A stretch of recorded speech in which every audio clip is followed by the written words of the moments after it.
안녕하세요. 7월 26일입니다. 이사야 27장에서 29장 말씀을 함께 읽겠습니다. 27장. 그날에 여호와께서 그의 견고하고 크고 강한 칼로 날랜 뱀 리워야단 곧 꼬불꼬불한 뱀 리워야단을 벌하시며 바다에 있는 용을 죽이시리라. 그날에 너희는 아름다운 포도원을 두고 노래를 부를지어다. 나 여호와는 포도원지기가 되며 때때로 물을 주며 밤낮으로 간수하여 아무든지 이를 해치지 못하게 하리로다.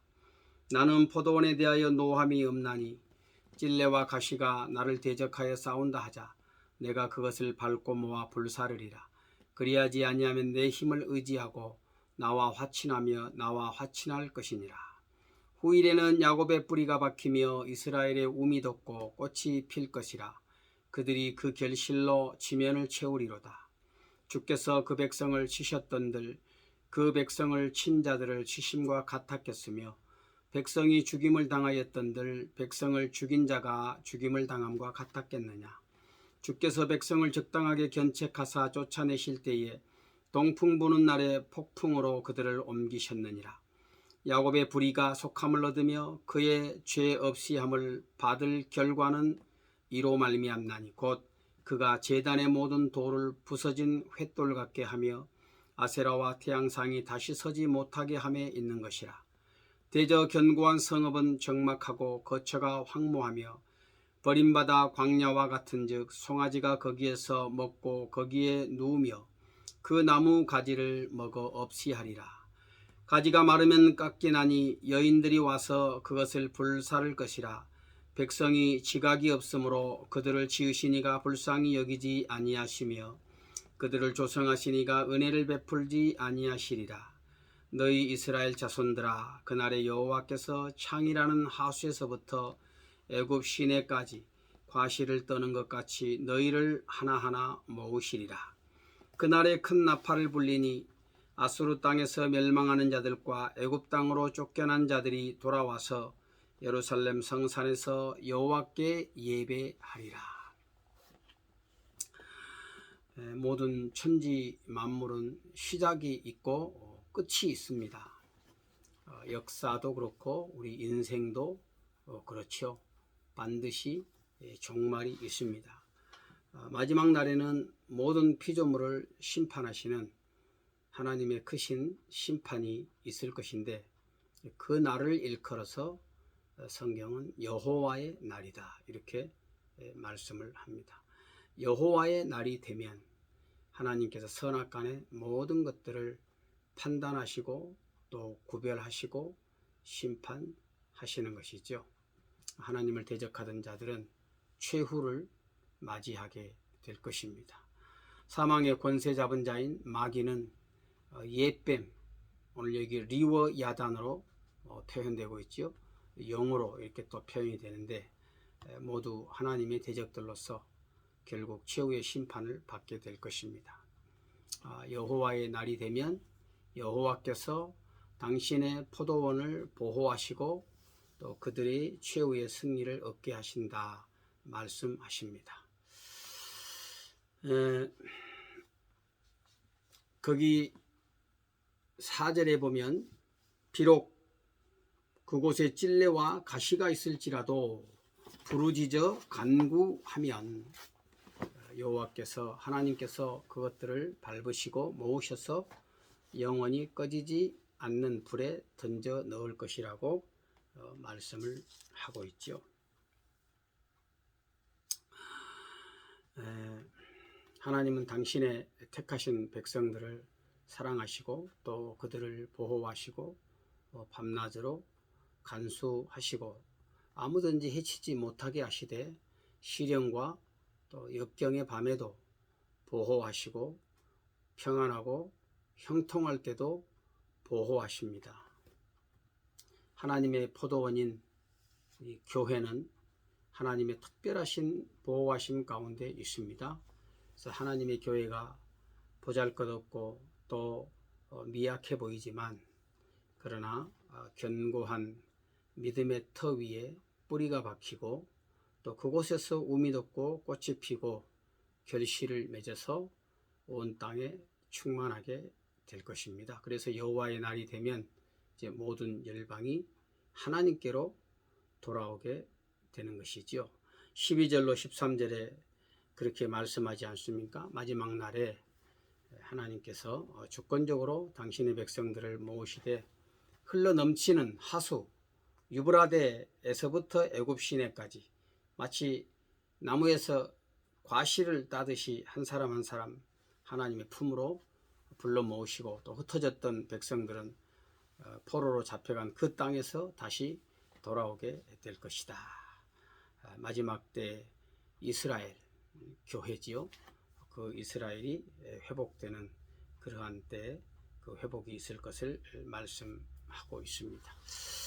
오늘 하나님께서 우리에게 참 이런 참 예루살렘을 향한 그 회복을 주시는 하나님께 대한 그런 설레이는 마음, 그런 마음을 주시도록 우리가 더욱더 하나님 앞에 기도하고, 또 흩어졌던 마음, 떠났던 마음들을 돌이켜서 예배 드리기 위해서 하나님의 집인 교회로 계속해서 우리는 돌아가는 그런 연습을 해야 되는 것입니다. 28장을 봅시다. 에브라임의 술 취한 자들의 교만한 면류관은 화 있을진저 술에 빠진 자의 성 곧 영화로운 관같이 기름진 골짜기 꼭대기에 세운 성이여 세잔에 가는 곳 같으니 화 있을진저 보라 주께 있는 강하고 힘 있는 자가 쏟아지는 우박같이 파괴하는 광풍같이 큰 물이 넘침같이 손으로 그 면류관을 땅에 던지리니 에브라임의 술 취한 자들의 교만한 면류관이 발에 밟힐 것이라. 그 기름진 골짜기 꼭대기에 있는 그의 영화가 세잔에 가는 꽃이 여름 전에 처음 익은 무화과와 같으리니 보는 자가 그것을 보고 얼른 따서 먹으리로다. 그날에 만군의 여호와께서 자기 백성의 남은 자에게 영화로운 면류관이 되시며 아름다운 화관이 되실 것이라. 재판석에 앉은 자에게는 판결하는 영이 되시며 성문에서 싸움을 물리치는 자에게는 힘이 되시리로다. 그리하여도 이들은 포도주로 말미암아 옆걸음치며 독주로 말미암아 비틀거리며 제사장과 선지자도 독주로 말미암아 옆걸음치며 포도주에 빠지며 독주로 말미암아 비틀거리며 환상을 잘못 풀며 재판할 때에 실수하나니 모든 상에는 토한 것 더러운 것이 가득하고 깨끗한 곳이 없도다. 그들이 이르기를 그가 누구에게 지식을 가르치며 누구에게 도를 전하여 깨닫게 하려는가? 젖떨어져 품을 떠난 자들에게 하려는가? 대저 경계에 경계를 더하며 경계에 경계를 더하며 교훈에 교훈을 더하며 교훈에 교훈을 더하되 여기서도 조금 저기서도 조금 하는구나 하는도다. 그러므로 덧없는 입술과 다른 방언으로 그가 이 백성에게 말씀하시리라. 전에 그들에게 이르시기를 이것이 너희 안식이요 이것이 너희 상쾌함이니 너희는 곤비한 자에게 안식을 주라 하셨으나 그들이 듣지 아니하였으므로 여호와께서 그들에게 말씀하시되 경계에 경계를 더하며 경계에 경계를 더하며 교훈에 교훈을 더하며 교훈에 교훈을 더하고 여기서도 조금 저기서도 조금 하사 그들이 가다가 뒤로 넘어져 부러지며 걸리며 붙잡히게 하시리라. 이러므로 예루살렘에서 이 백성을 다스리는 너희 오만한 자여 여호와의 말씀을 들을지어다. 너희가 말하기를 우리는 사망과 언약하였고 수월과 맹약하였은즉 넘치는 재앙이 밀려올지라도 우리에게 미치지 못하리니 우리는 거짓을 우리의 피난처로 삼았고 허위 아래에 우리를 숨겼음이라 하는도다. 그러므로 주 여호와께서 이같이 이르시되 보라 내가 한 돌을 시온에 두어 기초를 삼았노니 곧 시험한 돌이요 귀하고 견고한 기초돌이라. 그것을 믿는 이는 다급하게 되지 아니하리로다. 나는 정의를 측량줄로 삼고 공의를 저울추로 삼으니 우박이 거짓의 피난처를 소탕하며 물이 그 숨는 곳에 넘칠 것인즉 너희가 사망과 더불어 세운 언약이 패하며 수월과 더불어 맺은 맹약이 서지 못하여 넘치는 재앙이 밀려올 때에 너희가 그것에게 밟힘을 당할 것이라. 그것이 지나갈 때마다 너희를 잡을 것이니 아침마다 지나가며 주야로 지나가리니 소식을 깨닫는 것이 오직 두려움이라. 심상이 짧아서 능히 몸을 펴지 못하며 이불이 좁아서 능히 몸을 싸지 못함 같으리라 하셨느니라. 대저 여호와께서 브라심 산에서와 같이 일어나시며 기브온 골짜기에서와 같이 진노하사 자기의 일을 행하시리니 그의 일이 비상할 것이며 자기의 사역을 이루시리니 그의 사역이 기이할 것임이라. 그러므로 너희는 오만한 자가 되지 말라. 너희 결박이 단단해질까 하노라. 대저 온 땅을 멸망시키기로 작정하신 것을 내가 만군의 주 여호와께로부터 들었느니라. 너희는 귀를 기울여 내 목소리를 들으라. 자세히 내 말을 들으라.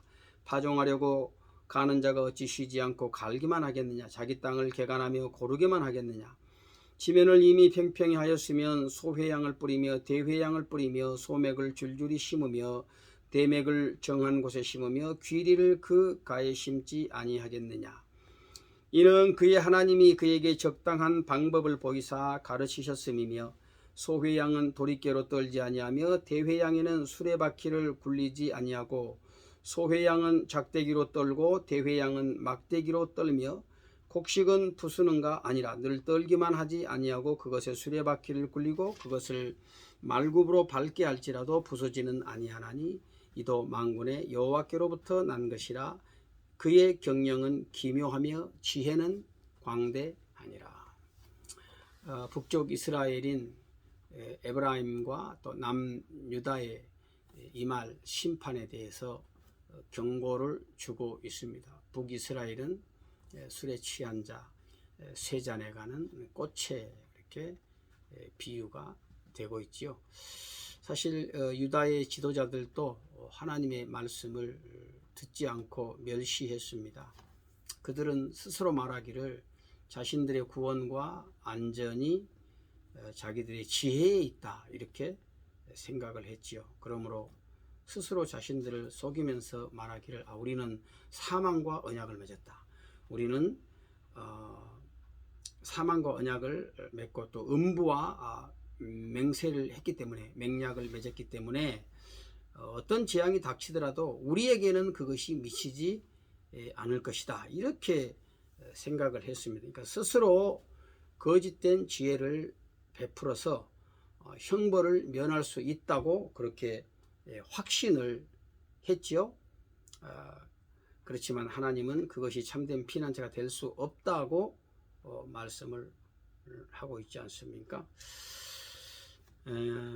참 우리가 이 이스라엘과 유다의 이런 모습들을 보면서 참 이 하나님의 사랑을 받은 하나님의 백성들의 마음이 얼마나 참 강팍하고 또 인간은 끊임없이 하나님을 의지하는 것으로부터 떠나서 자신들의 지혜와 능력을 믿고 신뢰하는 그런 쪽으로 자꾸 이렇게 나가려고 하는 것을 보게 됩니다. 하나님께서는 이런 하나님의 말씀을 또 비웃고 교만한 그 이스라엘에게 경고를 주시지요. 말씀을 계속해서 무시하면 결국에는 올가미에 걸린 짐승이 빠져나오려고 몸부림치면 칠수록 더욱더 단단하게 그 그물에 얽히게 되는 것처럼 너희들의 결박이 크게 될 것이다. 이렇게 말씀을 하십니다. 오늘 참 우리에게 우리가 어떻게 하나님을 섬겨야 될 것인지 또 그 하나님 앞에 어떻게 살아야 될 것인지를 다시 한번 돌아보게 해주는 그런 말씀이죠. 29장 슬프다. 아리엘이여 아리엘이여 다윗이 진친 성읍이여 해마다 절기가 돌아오려니와 내가 아리엘을 괴롭게 하리니 그가 슬퍼하고 애곡하며 내게 아리엘과 같이 되리라. 내가 너를 사면으로 둘러 진을 치며 너를 애워 대를 쌓아 너를 치리니 네가 낮아져서 땅에서 말하며 내 말소리가 나직이 티끌에서 날 것이라. 내 목소리가 신접한 자의 목소리같이 땅에서 나며 내 말소리가 티끌에서 짓거리리라. 그럴지라도 내 대적의 무리는 세미한 티끌 같겠고 강포한 자의 무리는 날려가는 겨 같으리니 그 일이 순식간에 갑자기 일어날 것이라. 만군의 여호와께서 우레와 지진과 큰 소리와 회오리 바람과 폭풍과 맹렬한 불꽃으로 그들을 징벌하실 것인즉 아리엘을 치는 열방의 무리 곧 아리엘과 그 요새를 쳐서 그를 곤고하게 하는 모든 자는 꿈같이 밤의 환상같이 되리니 줄인 자가 꿈에 먹었을지라도 깨면 그 속은 여전히 비고 목마른 자가 꿈에 마셨을지라도 깨면 곤비하며 그 속에 갈증이 있는 것 같이 시온산을 치는 열방의 무리가 그와 같으리라. 너희는 놀라고 놀라라. 너희는 맹인이 되고 맹인이 되라. 그들의 취함이 포도주로 말미암음이 아니며 그들의 비틀거림이 독주로 말미암음이 아니니라. 대저 여호와께서 깊이 잠들게 하는 영을 너희에게 부어주사 너희의 눈을 감기셨음이니 그가 선지자들과 너희의 지도자인 선견자들을 덮으셨음이라. 그러므로 모든 계시가 너희에게는 봉한 책의 말처럼 되었으니 그것을 글 아는 자에게 주며 이르기를 그대에게 청하노니 이를 읽으라 하면 그가 대답하기를 그것이 봉해졌으니 나는 못 읽겠노라 할 것이요. 또 그 책을 글 읽는 자에게 주며 이르기를 그대에게 청하노니 이를 읽으라 하면 그가 대답하기를 나는 그를 모른다 할 것이라. 주께서 이르시되 이 백성이 입으로는 나를 가까이 하며 입술로는 나를 공경하나 그들의 마음은 내게서 멀리 떠났나니 그들이 나를 경외함은 사람의 계명으로 가르침을 받았을 뿐이라. 그러므로 내가 이 백성 중에 기이한 일 곧 기이하고 가장 기이한 일을 다시 행하리니 그들 중에서 지혜자의 지혜가 없어지고 명철자의 총명이 가려지리라. 자기의 계획을 여호와께 깊이 숨기려 하는 자들은 화 있을진저 그들의 일을 어두운 데서 행하며 이르기를 누가 우리를 보랴 누가 우리를 알랴 하니 너희의 패역함이 심하도다. 토기장이를 어찌 진흙같이 여기겠느냐. 지음받은 물건이 어찌 자기를 지은 자에게 대하여 이르기를 그가 나를 짓지 아니하였다 하겠으며 빚음을 받은 물건이 자기를 빚은 이에게 대답하여 이르기를 그가 총명이 없다 하겠느냐. 오래지 아니하여 레바논이 기름진 밭으로 변하지 아니하겠으며 기름진 밭이 숲으로 여겨지지 아니하겠느냐. 그날에 못 듣는 사람이 책의 말을 들을 것이며 어둡고 캄캄한 데서 맹인의 눈이 볼 것이며 겸손한 자에게 여호와로 말미암아 기쁨이 더하겠고 사람 중 가난한 자가 이스라엘의 거룩하신 이로 말미암아 즐거워하리니 이는 강포한 자가 소멸되었으며 오만한 자가 그쳤으며 죄악의 기회를 엿보던 자가 다 끊어졌음이라. 그들은 송사로 사람에게 죄를 씌우며 성문에서 판단하는 자를 올무로 잡듯하며 헛된 일로 의인을 억울하게 하느니라. 그러므로 아브라함을 구속하신 여호와께서 야곱 족속에 대해 이같이 말씀하시되 야곱이 이제는 부끄러워하지 아니하겠고 그의 얼굴이 이제는 창백해지지 아니할 것이며 그의 자손은 내 손이 그 가운데 생한 것을 볼 때에 내 이름을 거룩하다 하며 야곱의 거룩한 일을 거룩하다 하며 이스라엘의 하나님을 경외할 것이며 마음이 혼미하던 자들도 총명하게 되며 원망하던 자들도 교훈을 받으리라 하셨느니라. 너 아리엘이여 그렇죠. 29장에 슬프다 아리엘이여 이 아리엘은 예루살렘을 일컫는 그런 말입니다. 그 예루살렘을 보시고 하나님이 슬퍼하시는 모습이지요.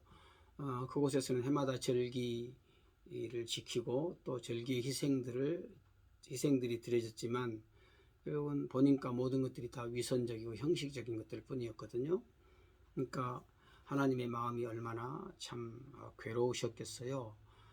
겉으로 드려지는 제물보다 우리 하나님은 그들 중심에 하나님을 경외함과 사랑함이 있기를 기대하시는 것이지요. 오늘 우리가 하나님을 섬길 때 중심으로 섬겨야 되겠습니다.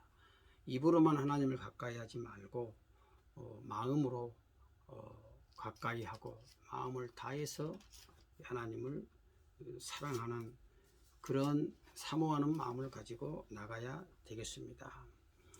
자, 이렇게 입술로는 공경하지만 마음으로부터는 떠난 그 이스라엘을 향해서 하나님이 어떤 벌을 주시느냐 하면 10절에 보면 대저 여호와께서 깊이 잠들게 하는 영을 너희에게 부어주사 너희의 눈을 감기셨으니 그가 선지자들과 너희의 지도자인 선견자들을 덮으셨음이라. 참 불행한 일이지요. 그러니까 말씀이 이제 가려지는 시대 아닙니까? 그러므로 계시가 너희에게는 봉한 책의 말처럼 되었으니 그렇습니다. 계시가 봉한 책의 말처럼 되어져 버리면 어떻게 되겠습니까? 하나님의 말씀을 들어야 이 백성이 살 건데 진정으로 사는 길을 찾지 못한 것이지요. 그러면서 13절에 이렇게 참 탄식하십니다. 주께서 이르시되 이 백성이 입으로는 나를 가까이 하며 입술로는 나를 공경하나 그들의 마음은 내게서 멀리 떠났나니 그들이 나를 경외함은 사람의 계명으로 가르침을 받았을 뿐이라. 그렇습니다. 오늘 우리의 중심을 달아보고 계시는 하나님, 그 하나님 앞에서 오늘 우리가 형식적인 신앙 생활이 아닌 참 진실함을 추구하고 또 하나님의 진리 앞에 헌신하는 참 믿음을 가지고 우리 주님을 잘 섬겨야 되겠습니다.